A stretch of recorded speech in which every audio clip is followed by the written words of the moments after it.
샬롬. 네. 오늘도 우리를 하나님의 귀한 예배로 초대하시는 하나님을, 그 하나님의 열심과 사랑을 신뢰하며 우리가 같이 하나님과 마음을, 하나님과 발걸음을, 보폭을 맞춰서 함께 나아가길 원합니다. 전혀 가을 같아 보이지 않지만, 그래도 보이지 않지만 늘 우리 앞으로 다가오고 있는 그 하나님의 한 번도 실수하지 않는 그 섭리, 그 섭리를 신뢰하며 우리 앞에 있는 말씀을 우리 마음에 선포하며 같이 예배로 나아갑니다. 시작. 너희는 이 세대를 본받지 말고 오직 마음을 새롭게 함으로 변화를 받아 하나님의 선하시고 기뻐하시고 온전하신 뜻이 무엇인지 분별하도록 하라. 아멘. 우리 앞에 많은 것들이 있습니다. 그러나 그 많은 것들에 우리가 휩쓸려 가지 않고 오직 정말 무엇을 본받을 것인가? 하나님의 선하시고 기뻐하시고 온전하신 뜻을 찾고 그 말씀에 따라 정말 변화되는 삶, 내 삶이 평생을 가도 똑같은 삶, 내 고집 삶이 아니라 하나님을 닮아가는 삶이 될 수 있도록 이 시간도 미처 드러나지 않지만 조금씩 변화시키는 하나님을 신뢰하며 이 시간도 그 아버지 품으로 나가기를 기도하며 나아갑니다.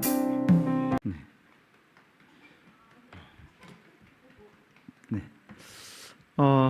8월의 마지막 날입니다. 벌써 8월의 마지막 날. 아직은 더위가 한차인 것 같지만 그래도 하나님은 쉬지 않고 일하고 계심을 믿습니다. 그래서 특별히 이제 9월부터 오늘이 8월 마지막 주니까 제 바람 소리인 줄 알았습니다. 그래서 8월 마지막 주 9월로 넘어가는 이 시기부터 시작해서 특별하게 우리가 지금 8월 달에는 하나님의 창조 세계에 대해서 살펴봤습니다. 우리가 하나님의 창조 세계를 다 이해한다는 건 오산이고 그렇죠, 큰 교만일 수 있겠죠. 그렇지만 최소한 하나님의 창조 세계를 바라보기 위해서 그렇죠, 내가 눈을 씻고 찾아보고 그런 노력들, 그렇죠, 그러면서 세상이 말하는 대로 따라가지 않겠다라는 그런 노력, 그리고 아이들에게도 그것을 심어주겠다라는 다짐이 필요한 시간들이었던 것 같고요. 자, 이제 9월로 넘어가면서 너 하나님의 사람아, 하나님의 사람에게, 그렇죠, 하나님께서는 겨울이 오기 전에 우리에게 어떤 걸 들려주고 싶으시고 어떤 것을 준비해서 인생의 겨울, 또 하나님 앞에 가기 전 그때 우리가 뭘 준비해 가야 될지에 대해서 특별히 디모데서를 통해서 같이 살펴보기를 간절히 원합니다. 그래서 너 하나님의 사람아, 첫 번째로 너는 하나님의 동역자인가? 우리는 하나님의 동역자인가?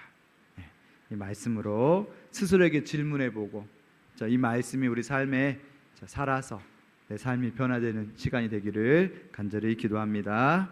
아멘. 자, 요즘 하나님과 나는 어떤 관계인가요?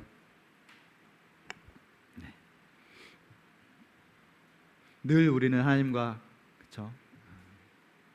적절한 거리감을 갖고 있지는 않은지, 너무 가까이 가면 부담스럽고 너무 멀리 가면 두렵고, 나의 마음과 하나님의 마음은 서로 같은가 해서 늘 신앙은 우리의 고집과 하나님의 그 열정과 그 줄다리기인 것 같은데, 그렇죠? 우린 늘 엉뚱한 것을 더 많이 바라보고 이게 해결되면, 그렇죠? 우린 자꾸 조건을 거는데, 우리의 신앙이 점점 더 하나님께로 끌려가기를 간절히 바랍니다. 오늘 말씀을 이해하기 위해서 또 늘 저는 이 디모데가 궁금했습니다. 이 디모데라는 사람이, 그래서 디모데에서 잠깐 이해하는 영상을 잠깐 보고 또 같이 살펴보기 원합니다. 소아시아 지역 다른 거대한 도시들과 주요 거점으로부터 떨어진 곳에 루스드라라고 하는 작고 조용한 마을에 디모데라고 하는 소년이 살고 있었습니다. 디모데는 이 마을 사람들과 달리 이민자의 부모를 두고 있었습니다. 그것도 그냥 이민자의 부모가 아닌 아버지는 헬라인이고 어머니는 유대인이었습니다. 작은 공동체 안에 혼혈 부부의 아들로 살아가며 디모데는 종종 사회적 따돌림을 당했습니다. 할례를 받지 않았기에 유대인 공동체에 받아들여지기엔 너무나도 헬라인이었고 헬라인 사회에 받아들여지기엔 지나치게 유대인이었던 것입니다. 시간이 지날수록 디모데는 점점 더 두렵고 소심해졌습니다. 어릴 적 디모데는 그의 삶에 지대한 영향을 끼치게 될 한 장면을 목격하게 됩니다. 바울이라고 하는 한 유대인 랍비가 그 마을에 와서 예수를 믿는 사람은 그의 출신과 상관없이 죄로부터 자유함을 얻게 된다고 선포했던 것입니다. 어딘가 모르게 이 랍비에게는 다른 랍비들과는 다른 무엇인가가 있었습니다. 그는 절름발이를 고치는 것을 통해 그의 메시지에 힘을 보여줬을 뿐만 아니라 모든 사람이 그가 죽었다고 여길 만큼 군중의 돌팔매질을 당하면서도 그의 메시지에 대한 강한 확신을 보여주었던 것입니다. 그것은 디모데의 삶의 전환점이 되었습니다. 그 시점으로부터 디모데는 바울의 본을 따르기로 결심했습니다. 디모데는 그의 삶을 예수를 섬기는 데 헌신했고 말씀 연구에 몰두하였습니다. 어린 나이에도 불구하고 그의 특출난 인격과 나이에 비해 뛰어난 성경에 대한 이해력은 루스드라 전역은 물론 그 너머 기독교 공동체에까지도 순식간에 알려졌습니다. 약 1년 후 루스드라로 돌아온 바울은 디모데가 놀라운 잠재력을 가진 사람이란 걸 알아보았습니다. 바른 훈련과 양육을 받는다면 리더십과 통찰력을 통해 바울이 개척하고 있는 교회에 엄청난 영향력을 줄 것이란 것을 알았습니다. 바울은 디모데를 자신의 전도 여행에 합류하도록 초청하여 디모데 안에 있는 예수의 제자로서의 최대한의 잠재력을 끌어내고자 하였습니다. 그 시점으로부터 디모데는 바울의 제자이자 그의 가장 친밀하고 신뢰할 만한 동역자가 되었습니다. 박해 가운데 위로와 독려가 필요한 교회가 있을 때 바울은 디모데를 보냈습니다. 본받고자 하는 경건의 모델이 필요한 교회가 있을 때에도 바울은 디모데를 보냈습니다. 바울은 어떤 교회의 문제를 바로잡고 조언을 주기 위해 편지를 쓸 때에도 자신의 이름 옆에 디모데의 이름을 포함시켰습니다. 모든 좋은 순간에도 어렵고 힘든 순간에도 바울과 디모데는 떼어놓을 수 없는 사이였습니다. 9년 정도의 시간이 흐른 후 그들은 어느 때보다 큰 어려움에 직면하게 되었습니다. 바울은 이방인을 예루살렘 성전에 데려왔다는 거짓 누명을 쓰고 4년 동안 감옥살이를 하게 되었습니다. 2년 동안 그는 가이사랴에 수감되었고 그 후 2년은 로마에 수감되어 네로 황제 앞에서의 재판을 기다렸습니다. 이러한 예상치 못한 상황에도 불구하고 디모데는 바울의 곁을 떠나지 않고 믿음 가운데 계속해서 성장하고 성숙해져 갔습니다. 이렇게 감옥에서 오랜 시간을 보낸 후 바울은 그가 개척한 교회들이 어떻게 지내고 있는지 걱정하지 않을 수가 없었습니다. 감옥에서 풀려나자 바울은 디모데와 함께 이 교회들을 다시 방문하여 가르치고 격려했습니다. 그들은 많은 교회들이 이 기간 동안에도 계속해서 성장하고 부흥하고 있었다는 것을 알게 되었습니다. 하지만 에베소를 방문했을 때는 예상보다 더 많은 도움이 필요한 한 교회를 발견하게 되었습니다. 아직 신앙적으로 미성숙한 그리스도인들이 에베소 교회를 이끌어 가고 있었던 것입니다. 그들은 바울과 디모데처럼 먼저 말씀의 진리 가운데 기반을 다지는 시간을 갖지 않고 서둘러 리더가 되는 길을 추구했던 것입니다. 그러한 탓에 그들 중 일부는 온갖 사소한 시험과 거짓 가르침에 휘말리고 있었습니다. 이런 일들은 많은 사람들로 하여금 온전한 순종의 삶을 사는 것을 가로막았으며 몇몇은 하나님의 진리로부터 완전히 멀어지게 만들었습니다. 바울은 에베소에 더 머물며 이 문제들을 자신이 직접 해결하는 대신 다른 생각이 있었습니다. 바로 이런 임무를 위해 10년을 넘게 디모데를 멘토링해 온 것입니다. 소명을 가지고 에베소 교회의 성숙과 질서, 리더십을 세워가는 일이 이제 디모데의 손에 달려있게 된 것입니다. 네, 여기까지 해서 영상 봤습니다. 정말 성경에 위대한 인물들이 많겠지만 구약에서는 모세가 정말로 많은 이스라엘 사람들의 존경을 받고 있다면 또 다윗도 그렇지만 또 신약에서는 우리가 많은 사람들이 가장 존경하는 사람 중에 하나가 바울인데 그 바울의 뒤를 이어서 에베소 교회를 담당하고 그렇죠? 그런 여러 가지 부담감 속에서 살았던 디모데는 어떤 사람일까? 디모데에 대해서 좀 더 살펴보기를 같이 원합니다. 디모데, 바울 사도가 편지를 쓰면서 디모데에게 뭐라고 했냐면 믿음 안에 참된 아들이라고, 자신의 아들과 같은 자신의 후계자와 자신의 동역자라고도 아까 표현을 했었죠. 그만큼 디모데는 바울에게 너무나 소중한 중요한 인물일 뿐만 아니라 하나님에게도 그렇겠죠. 바울이 인정한 사람이라면 디모데는 어떻게 그런 사람이 될 수 있었을까?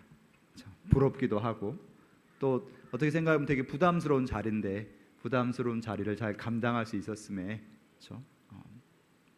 우리 한국 교회가 지금 100년 전부터 이렇게 계속 오고 달려오면서 이제 되게 새로운 1980년 90년까지는 그냥 교회가 세워지고 복음을 알면 알아서 전도가 되고 막 이렇게 하다가 그런 시대를 살다가 지금은 전혀 다른 세대를 살고 있습니다. 그런 시대에 우리가 어떤 모습으로 서야 될 것인가 디모데를 통해서 같이 좀 배우고 살펴보기 원합니다. 자, 아까 영상에 나왔던 것처럼 디모데는 루스드라에 살고 있었던 사람이고요. 바울이 1차 전도 여행할 때 아까 바울이 아마 성경에 정확하게 나오진 않았지만 루스드라에서 바울이 안진뱅이를 고치고 또 돌에 맞아서 죽을 뻔하면서 그런 과정들을 다 지켜보지 않았을까. 그래서 바울이 2차 전도 여행 갔었을 때 루스드라에서 디모데를 주목하여 보고 그 안에서 믿음을 발견하고 무엇보다 오늘 계속 나오겠지만 말씀을 붙잡는 그 모습을 보면서 같이 동역자로 가게 되었습니다. 첫 번째로 해서 이 디모데를 성경에서는 어떤 사람이라고 말하고 있는가라고 했었을 때 그렇죠? 네, 우리 소망이 열심히 듣고 있습니다. 우리 아이들이 그렇게 클 수 있었으면 좋겠습니다. 그래서 디모데 후서 1장 5절에 봐보면 디모데를 무엇이라고 말하고 있냐면 같이 읽어볼까요? 시작. 내 속에 거짓이 없는 믿음이 있음을 생각하라. 이 믿음은 먼저 내 외조모 로이스와 내 어머니 유니게 속에 있더니 내 속에도 있는 줄을 확신하노라 라고 해서 바울 사도가 디모데에 대해서 거짓이 없는 믿음이라고 이야기를 하고 있습니다. 이 믿음은 할머니, 외할머니 그리고 어머니 속에 있었고 또 너희 안에도 있다. 그렇죠? 얼마나 멋진 말인가요? 우리를 통해서 우리 자녀들이 또 우리의 다음 세대와 또 내가 책임져야 될 사람들이 거짓이 없는 믿음을 보게 되었다라고 할 수 있다는 건 너무 참 귀한 말인 것 같습니다. 그러면 거짓이 없는 믿음이란 어떤 것일까?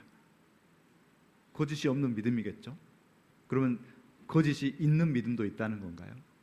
사람들 앞에서나 심지어는 또 하나님 앞에서도 내가 뭔가 믿음이 있는 척하면서 그렇죠? 자꾸 왜 그렇게 할까요?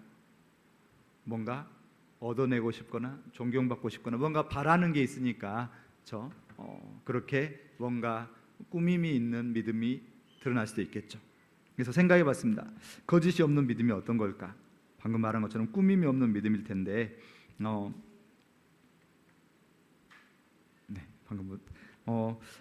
디모데란 이름의 뜻이 디모데라고 할 때 데라는 단어는 하나님이라는 단어랍니다. 데우스 할 때 하나님. 그래서 디모데 이름 뜻은 하나님을 공경하는 자, 하나님을 존경하는 자. 부모가 이렇게 이름을 지었겠죠. 아까 그 영상에 나왔듯이 디모데는 엄마는 유대인이요 하나님 믿는 사람이지만 아빠는 헬라인이었습니다. 그래서 아마도 이렇게 원래 이스라엘에서는 이방인하고 결혼을 되게 금하는데 그것을 벗어나서 결혼할 수밖에 없는 상황이었나 보죠. 그렇지만 중요한 것은 그래서 되게 어려움도 많았을 것 같고 신앙에서 크기도 쉽지 않았겠지만 엄마가 믿음 안에서 기도하면서 하나님을 공경하는 자로 크기를 바라면서 그렇게 이름을 디모데라고 지었을 것입니다.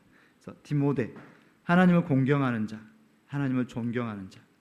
그래서 늘 하나님 앞에서 살아가는 삶이라고 생각할 수 있을 것 같아요. 그래서 우리가 그런 삶을 코람데오라고도 많이 하죠. 하나님 앞에 살아가는 삶. 거짓이 없는 믿음이라는 단어는 늘 하나님을 생각하고 내 삶의 구석구석에 내가 어디에 있든지 간에 하나님을 생각하면서 하나님 앞에서는 꾸밀 수가 없으니까 거짓이 없는 믿음이라고 인정받았다는 것은 늘 하나님을 생각하는 삶이 되겠죠. 그런 삶을 살아갈 수 있었으면 참 좋겠습니다. 그런 삶은 어떤 삶일까? 내가 뭔가 있는 것처럼 믿음이 있고 내가 지식이 있고 내가 뭔가 있는 것처럼 하는 게 아니라 늘 하나님 앞에서 어린아이처럼, 어린아이들은 조금만 두려우면 부모에게 달려가고 꾸밈이 덜하죠. 있는 그대로 감정을 덜 꾸미고 덜 배고프면 울고, 그렇죠? 엄마 아빠 보면 창문 두드리면서 반갑다고 인사하고. 네. 우리의 믿음이 그런 믿음이 되기를. 그래서 중요한 것은 혼자서 그 믿음을 소유하기는 쉽지 않다는 거죠. 분명히 누군가가 기도로서 그것을 후원하고 기도의 싹을 심고 그렇다는 거죠. 네, 괜찮습니다. 자, 중요한 것은 그것이 어떻게 됐는가라고 했었을 때 아주 유명한 말씀 있죠. 디모데후서 3장 15절 말씀. 그렇죠? 자, 같이 한번 읽어볼까요? 시작.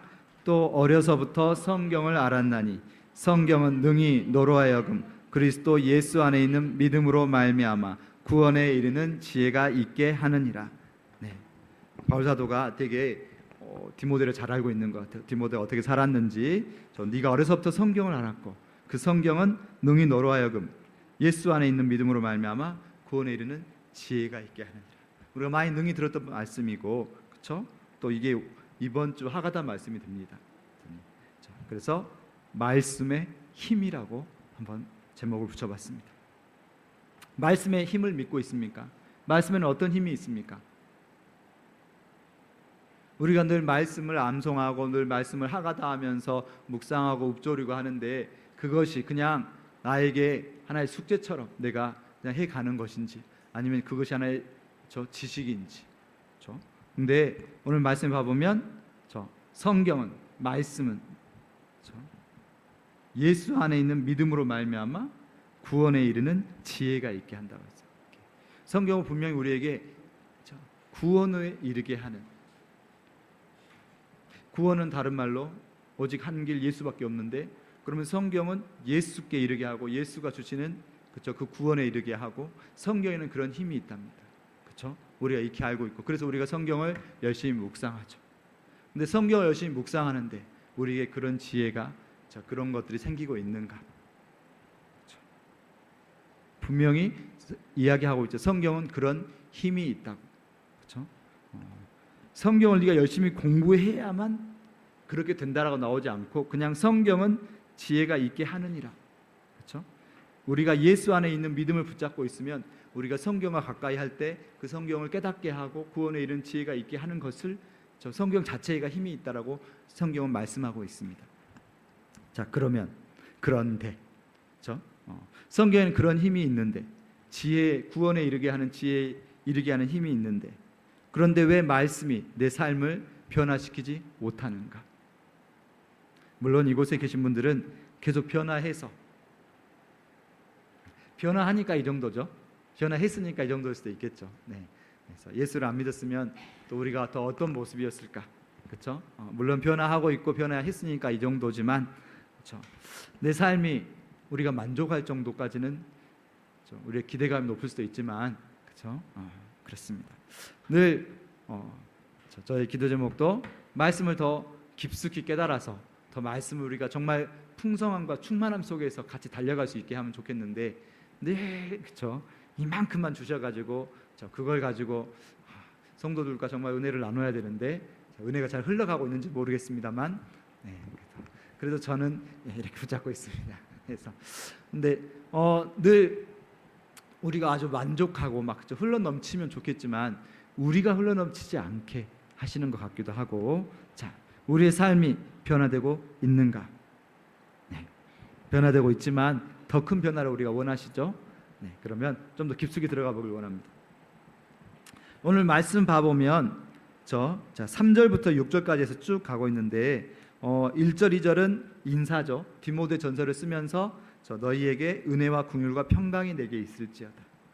특별히 바울의 모든 성경은 은혜와 평강이 있을지어다로 인사하는데 디모데서에서는 궁율이라는 단어가 더 추가됐습니다.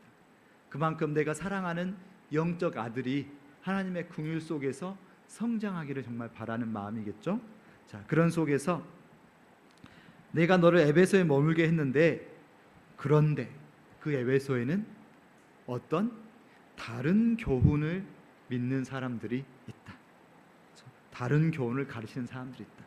여기서 교훈이란 단어를 잡고 싶습니다.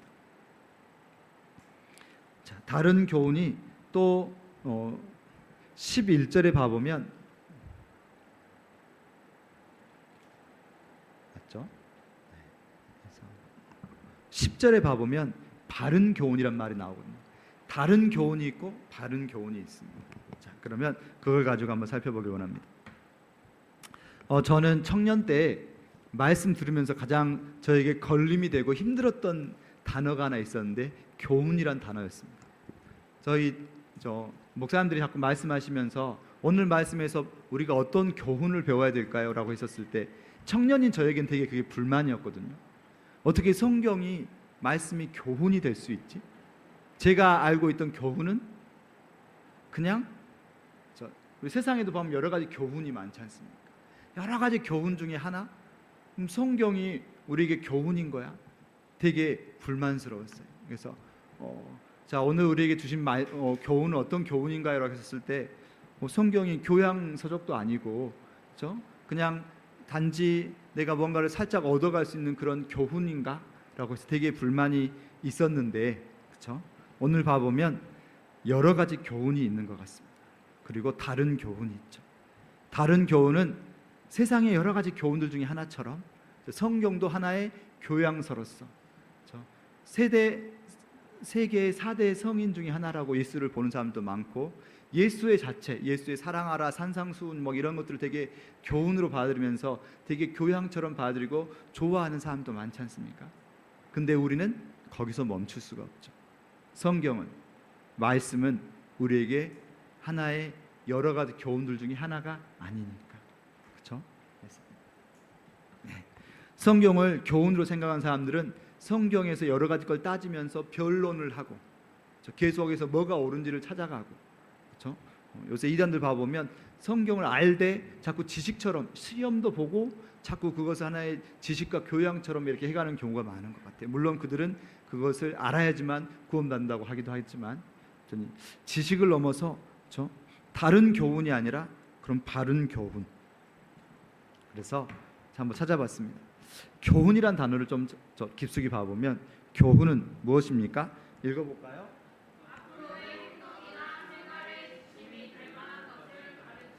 그렇죠. 그런 가르침까지 해서 자, 우리 행동이나 생활에 지침이 되다.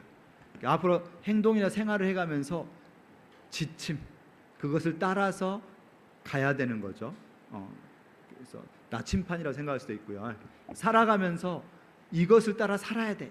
그게 교훈인데 그것을 그냥 하나의 교양 지식처럼 생각해 버리면 그냥 말씀도 하나의 그 정도가 되는 거죠. 네, 그렇죠. 네. 그러나 천둥 번개 속에 우리가 걱정되는 게 여러 가지가 있겠지만, 네, 그래도 믿음으로 또 한번 가보시죠. 네, 그래서 우리가 교훈이란 단어 자체가 많이 나쁜 단어는 아니네요. 교훈은 우리가 따라야 할 가르침입니다. 따라야 할 가르침. 그래서 우리 행동이나 생활의 기준이 돼서 이 기준을 따라서 살아야 되는데 그렇게 안 살고 사람들이 그냥 교양처럼만 알고 있다 보니까 교훈이 넘쳐나면서 우리 삶의 변화가 되지 않는 거죠. 그런데 오늘 성경 말씀 봐보면 다른 교훈들 사이에서 어떤 교훈? 바른 교훈이란 단어가 나옵니다. 그렇죠? 바른 교훈이 하나 있습니다. 원래 가짜들이 어쩔 때 판치죠? 진짜가 있는데 그 진짜를 비슷하게 닮으면서 약간 다르게 하는 게 그렇죠, 가짜지 않습니까? 가짜가 있다는 건 어딘가에 그걸 닮은 그러나 진짜가 있다는 것일 수도 있죠. 여러 가지 세상에 많은 교훈들이 있어서 그냥 그런 여러 가지 교훈들 속에서 그냥 살아가는 게 아니라 진짜가 되는 그 교훈, 그걸 따라서 우리가 삶을 살아가야 우리 삶이 바뀌고 변화되고 그 교훈이 생명으로 인도하는데 그렇지 못한 여러 가지 다른 교훈들이 있다는 거죠. 그럼 바른 교훈은 무엇인가? 바른 교훈을 찾기 위해서 우리가 봐보면 3절에서 어떤 사람들은 다른 교훈을 가르치는데 그 사람들이 신화와 끝없는 족보, 신화, 세상의 여러 가지 신화처럼 하나님도 하나의 저 꾸며낸 이야기처럼 생각하면서 그렇게 신화를 만들어가거나 끝없는 족보, 족보라고 하니까 저 조상을 따지고 유대인들이 내가 누구의 족보니까 예수님도 나랑 가깝거나 이렇게 하면서 자꾸 예수님의 진짜 본질을 바라보는 게 아니라 이 땅에 오신 유대인의 한 사람으로서만 바라보거나 이렇게 그것들에 몰두하지 않고 어떻게 합니까? 다른 교훈에 몰두하다 보면 그것은 믿음 안에 있는 어떤 것을 이루는 것보다 오히려 변론을 내게 된다 라고 하면서 나왔던 단어가 하나님의 경륜이란 단어가 나왔습니다. 좀 어려운 말 같긴 하지만 하나님의 경륜, 이 말을 꼭 잡기를 원합니다. 자, 다른 교훈들은 여러 가지 헛된 변론이나 지식적으로 가다가 거기서 멈추겠죠. 그런데 바른 교훈은 하나, 영어로는 더라고 써서 세상에 하나뿐인 그 교훈은 어떤 것이냐? 그것은 하나님의 경륜을 이루어가는 것이다. 하나님의 경륜이란 말이 되게 멋있어 보이면서도 어려운 단어이기도 합니다. 하나님의 경륜을 우리 주보에다 풀어서 써봤습니다. 하나님의 경륜이란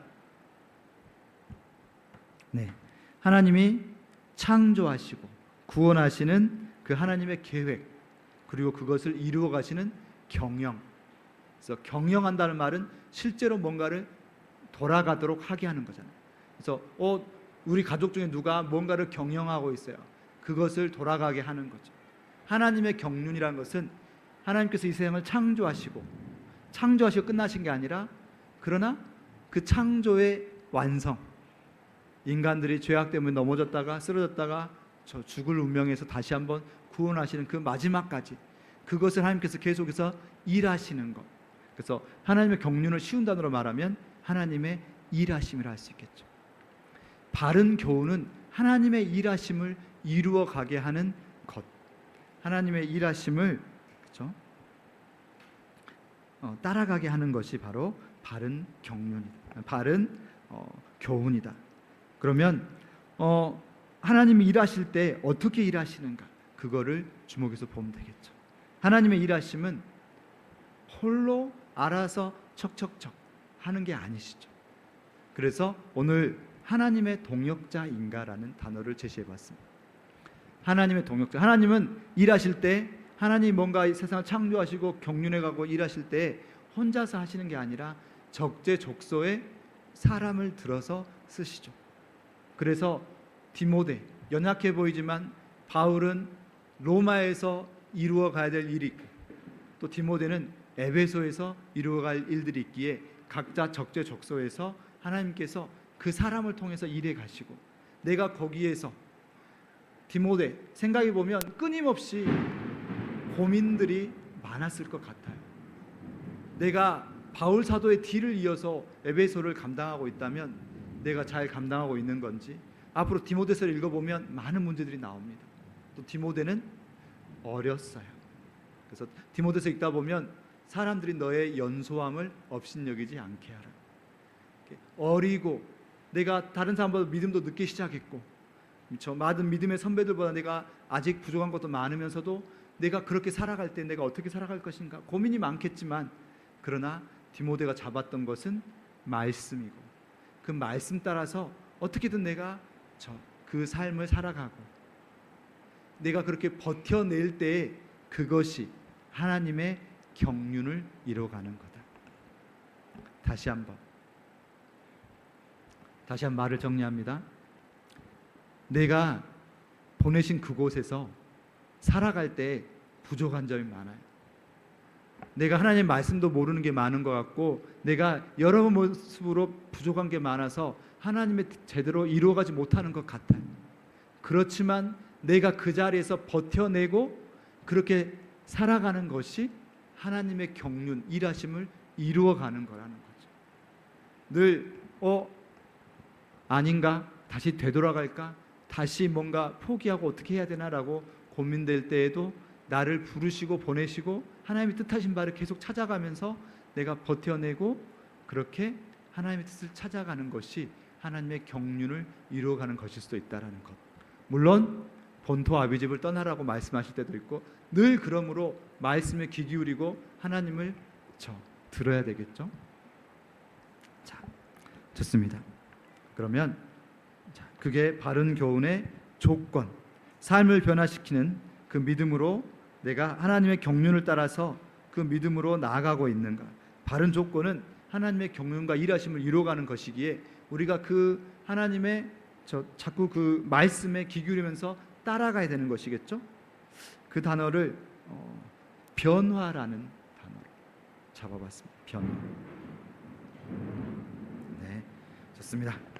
영적 도전이 많이 있더라도 계속 가보시죠. 네, 집중해서. 네, 하나님의 경륜을 따라가다 보면, 경륜이란 말은 행함이란 말이잖아요. 행함. 하나님도 일하시고 하나님도 행하시는 거예요. 하나님이 세상을 창조하시고 끝하신 게 아니라 하나님도 끝없이 일하시면 우리도 그 안에서 행하고 일하는 거죠. 그래서 야고보서 1장 22절 말씀에 너희는 말씀을 행하는 자가 되고 듣기만 하여서 자신을 속이는 자가 되지 말라. 말씀 하나의 교훈으로 생각하면 듣고 끝. 오늘도 새로운 지식을 얻었어. 계속해서 말씀을 많이 알고 지식을 많이 알아서 아주 성경이 박식하지만 그렇게 살아내지 못할 때 하나님의 경륜이 이루어지지 않는 거예요. 하나님이 행하시는 것처럼 우리도 행해야 되는 거예요. 마태복음 7장 24절 말씀을 듣고 행하는 자는 그 집을 반석 위에 지은 집 같으니. 이렇게 비가 오고 폭풍이 불 때도 내가 마음이 불안불안한 게 아니라 하나님께서 알아서 하시겠지, 그렇죠? 그러면서 우리가 그냥 묵묵히 나에게 주어진 것들을 하는 거예요. 이 다음 두 번째에서 같이 이야기하겠지만, 나는 나에게 주어진 일을 할 때 하나님이 내 모든 것을 다 알아서 운행하시고 경영하시겠죠. 그러면 내가 모든 걸 다 할 수는 없어요. 그렇죠? 내가 내 가족을 건사하고 내 모든 걸 챙기고 내가 내 모든 것들을 막 챙기면서 또 하나님의 일도 같이 할 수는 없는 것 같아요. 우리가 취사 선택을 해야 될 때 먼저 그 나라와 그 의를 구하라 했던 것처럼 내가 먼저 무엇을 할 것인가를 분명히 선택하는 순간이 오죠. 네. 자, 그래서 일단 바른 교훈을 내가 하나의 그냥 떠도는 그냥 지식으로 붙잡고 하나의 교훈으로 얻어가는 게 아니라 유일한 내 생명의 조건이라고 생각하고 그 교훈을 붙잡고 행하는 것, 그것이 바로 바른 교훈일 것입니다. 두 번째로 오늘 5절 말씀 봐보면, 근데 이 교훈, 그래서 이 교훈이란 말은 헷갈릴까 봐 이 교훈은 다른 교훈일까요? 바른 교훈일까요? 그래서 바른 교훈들을 제가 빨간색으로 한 번씩, 그렇죠? 하나님의 경륜, 이 교훈, 그리고 이제 10절에 보면 그렇죠? 바른 교훈까지 연결되거든요. 그래서 자, 이 교훈의 목적, 바른 교훈의 목적은 청결한 마음과 선한 양심과 거짓이 없는 믿음에서 나오는 사랑이거늘. 목적이 되게 여러 가지처럼 보이지만 청결한 마음과 선한 양심과 그리고 거짓 없는 믿음에서 나오는 사랑, 뭐가 되게 복잡해 보이지만 이걸 영어 성경으로 읽어보면 다 가로가 묶어지고 이 교훈의 목적은 사랑이거늘 이렇게 나옵니다. 그럼 그 나머지 가운데 있는 것들은 이렇게 묶어져서 우리 옛날에 배웠던 관계 대명사처럼 이렇게 묶어지면서 사랑이란 단어를 수식하면서 나오는 것. 결국 하나님은 사랑이시잖아요. 하나님이 우리가 이 바른 교훈, 유일한 하나 예수 그리스도, 그 바른 교훈을 찾아가고 그 바른 교훈의 목적은 결국 우리가 하나님이 사랑이시라고 했던 그 사랑을 이루어가는 것이겠죠. 하나님은 사랑이시라 했던 거, 누가복음 10장 27절 말씀, 내 마음과 목숨과 힘을 또 뜻을 다하여 주 너의 하나님을 사랑하고 또한 내 이웃을 내 자신같이 사랑하라. 목적이라고 이야기 나왔고, 결국 하나님께서 우리에게 주시고자 하는 목적, 말씀이 말하고자 하는 가장 큰 목적은 사랑을 행하라는 것이 되겠죠. 그럼 우리가 지식이 좀 부족할지라도, 내가 성경을 이해하는 게 좀 부족할지라도 내가 몸소 사랑을 행한다면 그것이 바로 복음을 완성하는 것이라. 사랑을 행한다. 무엇? 먼저는 하나님을 사랑한다는 거. 10계명을 두 개로 딱 압축시키면 1계명, 4계명까지는 주 너의 하나님을 사랑하라. 5계명부터 10계명까지는 내 이웃을 내 몸과 같이 사랑하라. 사랑. 늘 우리가 말은 쉽지만 어렵죠. 사랑한다. 하나님을 사랑한다니 어떻게 사랑할 것인가? 내 모든 힘을 다해서 하나님을 사랑한다. 사랑한다면 알아가야겠죠. 하나님을 알아가려고 하는 노력들. 내가 이 정도면 됐어. 그렇죠? 하나님이 나를 사랑하신다 하면서도 이 하루 나에게 어떤 걸 허락하실지를 내가 궁금하다면 어떻게 해야 돼요? 알려고 노력해야 돼요. 하나님이 우리에게 주신 건 뭐죠? 성경이에요. 성경은 뭐죠? 말씀이 육신이 되어 우리 가운데 거하심에 우리가 보니 독생자의 하나님의 영광이에요. 그렇죠? 말씀이 곧 예수 그리스도라고 했고요. 그렇죠? 그 말씀이 하나님이 우리에게 주신 유일한 선물이라면 우리가 어떻게 해야 되나요? 그 말씀을 깨닫기 위해서 정말 모든 것을 한번 바쳐봐야 돼요. 근데 우리는 저 말씀을 그냥 하나의 지식으로, 왜냐하면 하나님께서 유일하게 우리에게 허락하신 게 말씀이잖아요.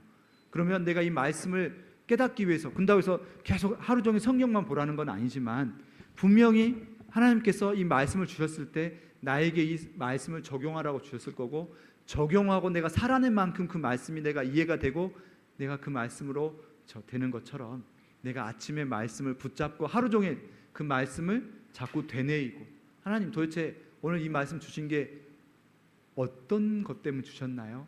그러다 보면 하루를 살아가면서 그 말씀이 적용되는 순간이 나오고 내가 그만큼 내가 하나님 앞에서 성장하게 되는 건데, 이 말씀을 마지못해서 내가 그냥 그쵸?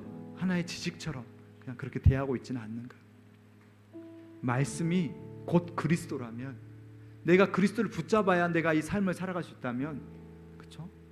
내가 어떤 상황에서든지 먼저 말씀을 붙잡고 하루를 살아가면서 그 말씀을 계속 되뇌이는 거예요. 사자가 으르렁거리면서 내 먹이를 빼앗기지 않으려고 하는 것이 하가다. 그렇죠? 그런 거라면 내가 하루 종일 하나님 나에게 이 말씀을 주신 이유가 뭘까요를 하루 종일 살아나가는 거죠. 그렇게 내가 말씀을 붙잡을 때 그것이 정말 하나님을 사랑하는 게 아닐까요? 사랑한다면 그 사랑한 사람이 했던 말을 되뇌이고 그 사람이 원하는 게 무엇인지를 찾아가는 거죠. 또한 내 이웃을 내 몸과 같이 사랑하라. 어렵죠. 나 자신을 사랑하기도 힘들고 내 가족을 사랑하기도 힘든데 내 이웃을 내 몸과 같이 사랑하라.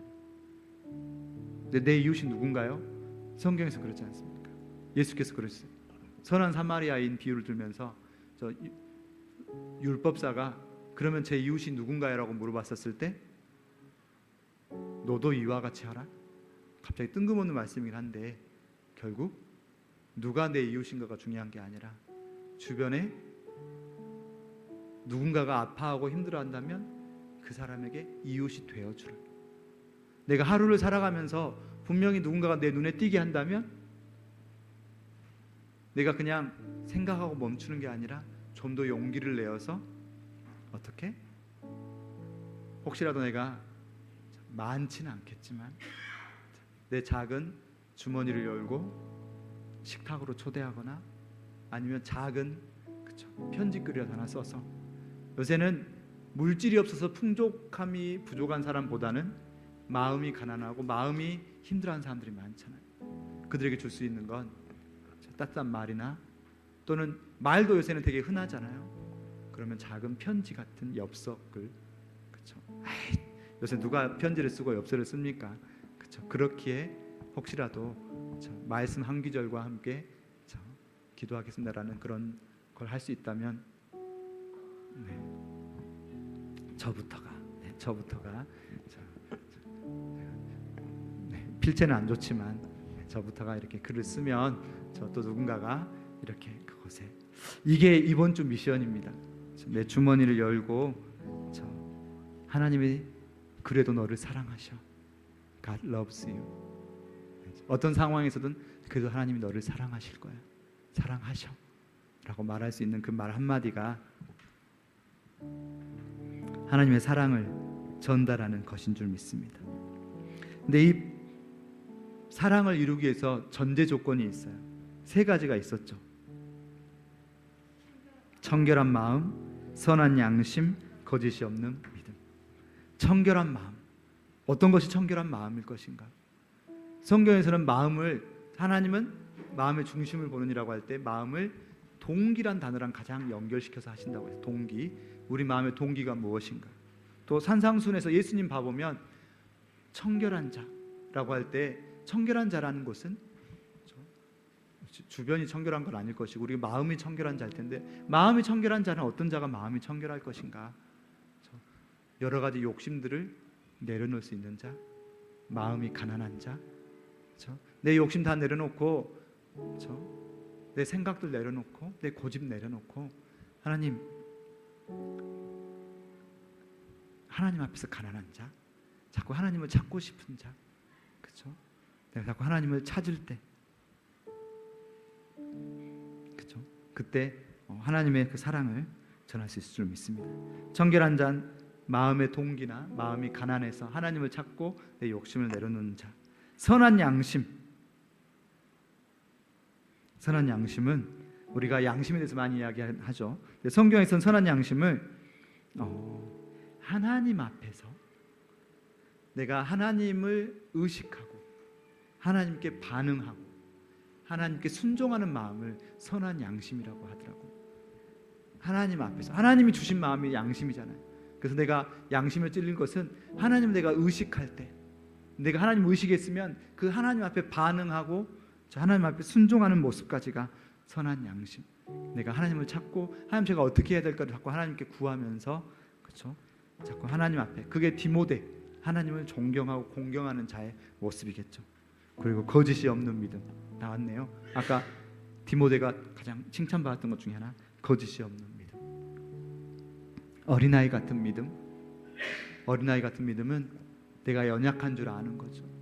내가 연약한 줄 알면 부모를 찾는 거잖아요. 하나님을 찾고 자기 힘으로 자꾸 해보겠다고. 세상은 자꾸 우리에게 강해지라고 하는데, 그러니까 내가 내 힘을 자꾸 강하게 하면서 내가 자꾸 그것에만 몰두하다 보면 정작 나를 강하게 하시는 분을 놓치는 거죠. 하나님은 우리에게 양같이, 그렇죠? 내가 연약할수록 더욱 나를 귀히 여기시는 하나님을 붙들어가면서, 그렇죠? 매일매일 아까 찬양하면서 되게 늘 부족함을 느껴요. 그렇지만 다시 돌아갈 수 없음. 그렇죠? 우리가 예수를 알기 전의 삶으로 다시 돌아갈 수 없다는 건, 내가 지금 연약함을 느끼지만 그렇다고 해서 내가 여기서 포기하고 돌아갈 수 없이 계속해서 연약할수록 더 하나님 찾고 붙들면서 더 이상 예전처럼 살아갈 수 없기에 그렇게 하나님 말씀을 붙들고, 이사야서에서는 그런 말씀 주셨던 것 같아요. 피투성이일지라도 살아남으라. 그렇죠? 내가 연약해서 자꾸 세상과 다른 방식으로 살아갈 때 자꾸 피투성이가 되고 연약함 자꾸 느낄지라도, 그럼에도 불구하고 하나님의 방식으로 하나님께 순종하면서 하나님의 말씀을 살아내려고 해갈 때 그것이 정말 하나님이 기뻐하시는 모습이고 바른 교훈을 쫓아가는, 그렇죠? 하나님의 동역자의 모습인 줄 믿습니다. 아멘. 아멘. 이번 주에 삶 미션 쉽지는 않겠지만, 그렇죠? 내 코가 석자고 나도 어렵지만, 그렇죠?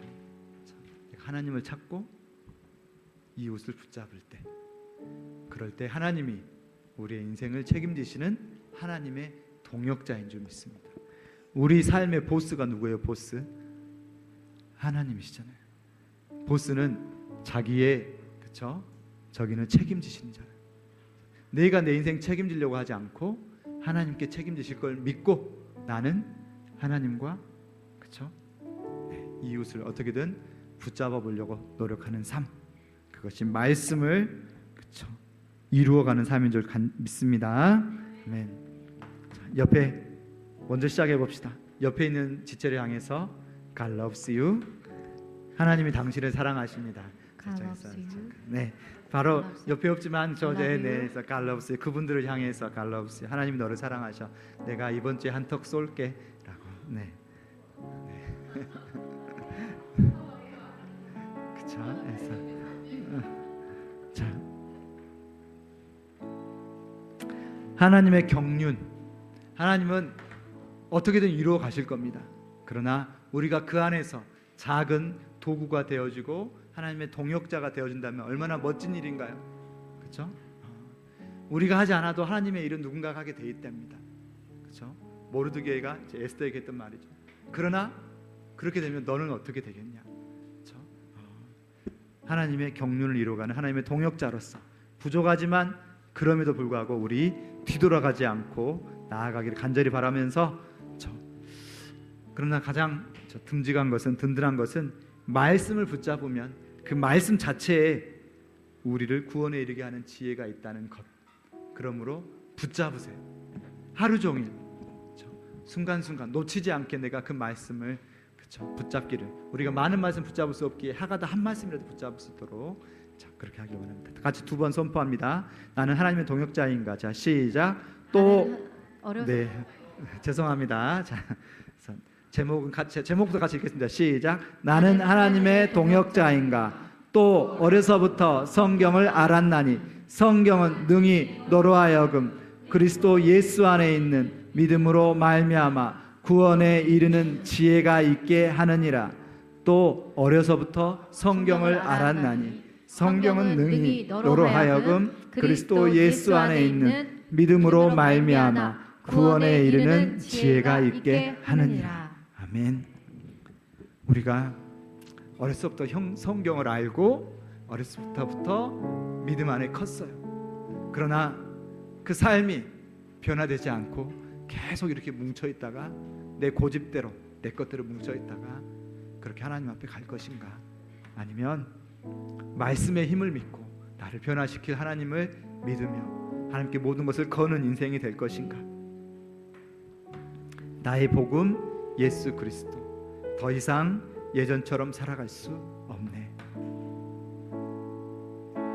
나를 변화시키지 못한 복음은 복음이 아니요 복음은 복음이 아니요 어제의 믿음으로 오늘을 살 수 없기에 어제의 믿음으로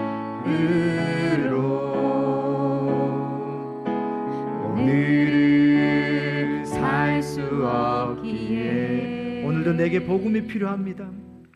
오늘도 내게 복음이 필요하오. 나는 오늘도 죽어야 하오.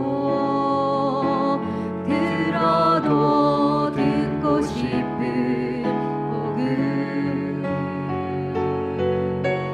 내게도 들려주시오. 내가 그리스도와 함께 내가 그리스도와 함께 십자가에 못 박혔나니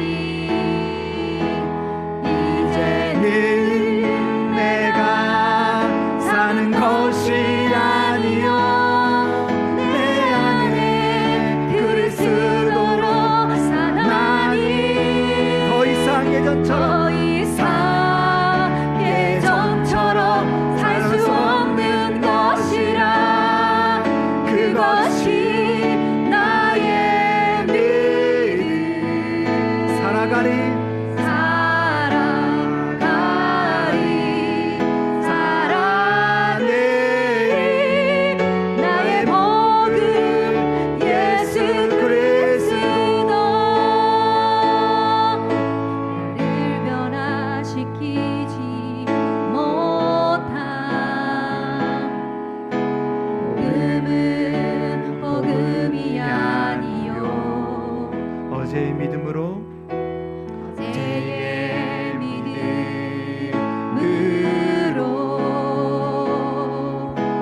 오늘을 살 수 없기에 오늘도 내겐 오늘도 내게 복음이 필요하오.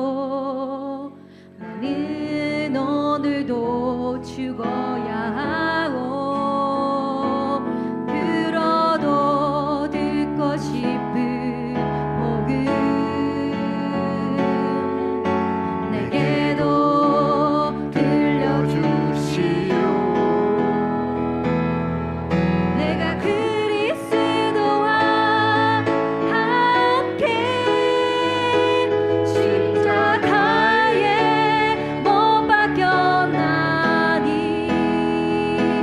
이제는 내가 사는 것이 아니요 내 안에 그리스도로 사나니 더 이상 예전처럼 살 수 없는 것이라 이것이 나의 믿음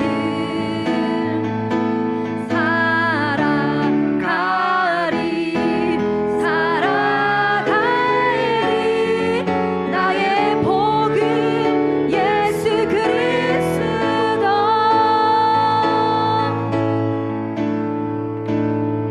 이 시간 함께 기도하며 나가길 원합니다.